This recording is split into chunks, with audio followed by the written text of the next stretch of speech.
নমস্কার বন্ধুরা, আমি পারমিতা দত্ত কিচেনে জানাচ্ছি সবাইকে স্বাগত।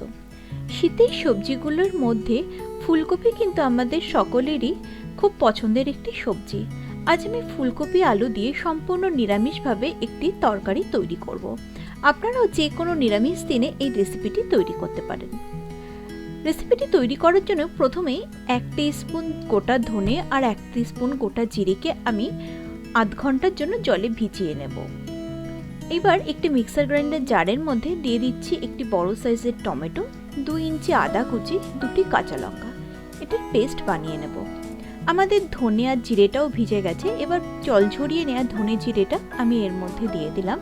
এবার এই সমস্ত কিছুকে আরেকবার আমি পেস্ট করে নেব। দেখুন আমাদের পেস্টটা রেডি হয়ে গেছে।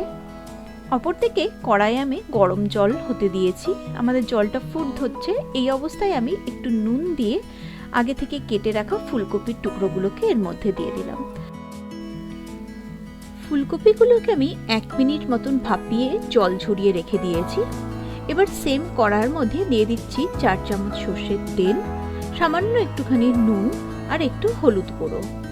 এবার জল ঝরিয়ে রাখা ফুলকপিগুলোকে এই তেলের মধ্যে দিয়ে আমি প্রায় 2 মিনিট মতন ভেজে নেব।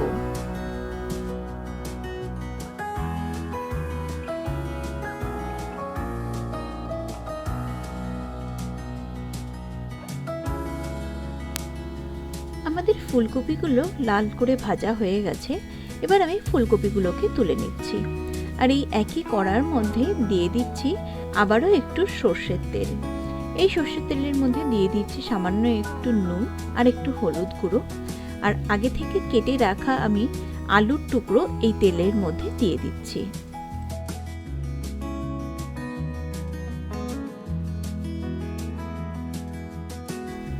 ডুমো করে কাটা এই আলুর টুকরোগুলোকেও খুব ভালো করে তেলের মধ্যে দিয়ে ভেজে নিতে হবে।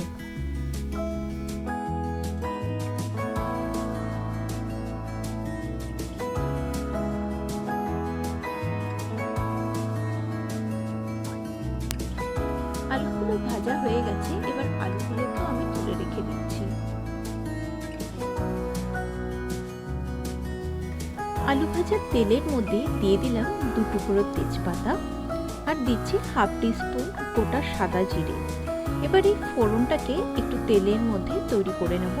প্রায় 30 থেকে 40 সেকেন্ড মতন আমি ফোড়নটা হতে টাইম দিয়েছি। এবার এর মধ্যে দিয়ে দেব আমাদের আগে থেকে তৈরি করে রাখা ধনে, জিরে, টমেটো, কাঁচা লঙ্কার পেস্টটাকে দিয়ে একটু তেলের মধ্যে আমাদের নাড়াচাড়া করতে হবে। প্রায় 2-3 মিনিট আমি তেলের মধ্যে পেস্টটাকে নেড়েছি। এবার এর মধ্যে দিয়ে দিলাম কাশ্মীরি লঙ্কার গুঁড়ো 1 টিস্পুন, গুঁড়ো লঙ্কা হাফ টিস্পুন আর দিচ্ছি হলুদ গুঁড়ো হাফ টিস্পুন। ঝালটা অবশ্যই আপনারা আপনাদের পছন্দ অনুযায়ী দেবেন। আর এর মধ্যে এবার দিয়ে দেব 3 থেকে 4টি কাঁচা লঙ্কা। কাঁচা লঙ্কা দেওয়ার পর মশলাগুলোকে আমাদের কিন্তু খুব ভালো করে কষাতে হবে।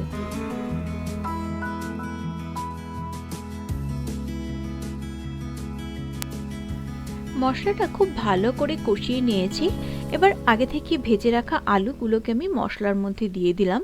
আর আলুটাকেও আমি প্রায় 1.5 থেকে 2 মিনিট মতন মশলার সাথে কষাবো।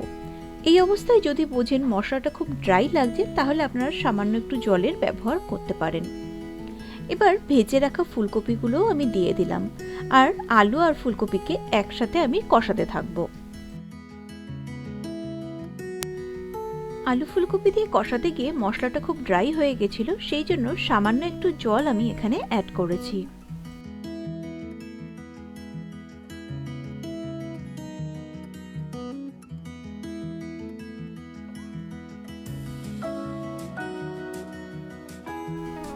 আলু আর ফুলকপি খুব ভালোভাবে কষানোর পর আমি এখানে 1.5 কাপ পরিমাণ গরম জল দিয়ে দিলাম।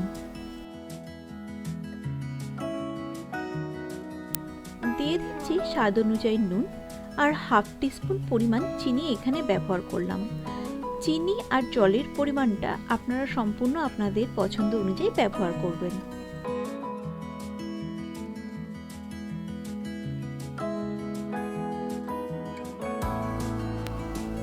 আমাদের ঝোলটা ফুটতে আরম্ভ করেছে। আমি কিন্তু মাঝে তরকারিটাকে দুবার ধরে নেড়ে দিয়েছি। আর ঝোলটা ফোটার পর আমি প্রায় 5-6 মিনিট মতন আলু ফুলকপি দিয়ে ঝোলটাকে ফুটতে টাইম দেব। সবার শেষে দিয়ে দিচ্ছি সামান্য একটু গুঁড়ো গরম মশলা আর হাফ টিস্পুন পরিমাণ আমি ঘি এখানে দিয়ে দিলাম।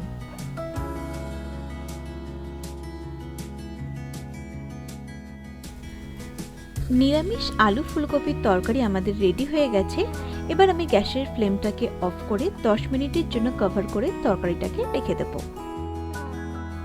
বন্ধুরা, আমার আজকের রেসিপিটি যদি আপনাদের ভালো লেগে থাকে তাহলে ভিডিওটিতে একটি লাইক এবং কমেন্ট করবেন, আর আমার ভিডিওটিকে ফ্যামিলি মেম্বার আর ফ্রেন্ডসদের সাথে শেয়ার করবেন, আর আমার চ্যানেলটিকে অবশ্যই সাবস্ক্রাইব করে রাখবেন, আর পাশে থাকা বেল বাটনটি প্রেস করে অল করে দেবেন। তাহলে আমি চ্যানেলে যখনই নতুন নতুন ভিডিও আপলোড করব সবগুলির নোটিফিকেশন আপনারা পেয়ে যাবেন।